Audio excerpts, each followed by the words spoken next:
Hi, my name's Daniel Ryan Day, and I work with Reclaim Today, which is a part of Our Daily Bread Ministries.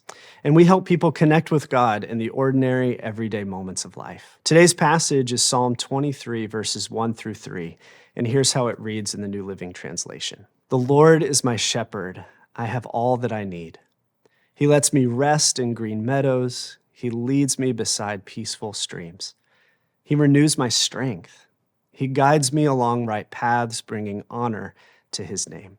This is one of the most well-known psalms and draws on David's experience of herding sheep as a boy. I love this passage, first because my son raised sheep for several years. So when I think about a shepherd and David as a boy leading his sheep, I see my 11-year-old out in the pen. I see the sheep following him because they know his voice and they know that he will feed and take care of them. This psalm is a beautiful example of how God cares for us in our everyday, ordinary lives. And it's also an example of how we can see God in our everyday. Just by paying attention to something as mundane as animals, God invited David into an interactive knowledge of his heart. What David saw in his love for his sheep, he sees in God's love for us too. And when we know the heart of God as our shepherd, we can find peace in the presence of fear.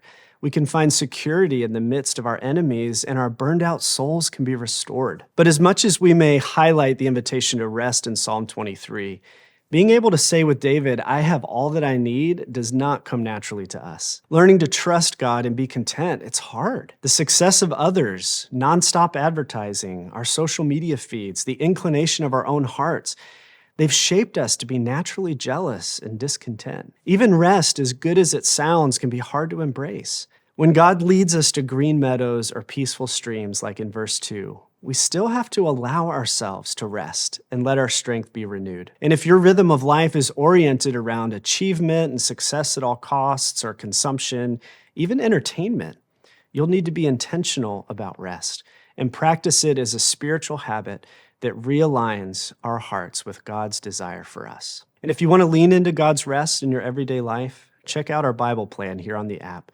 titled Burnout and God's Invitation to Rest.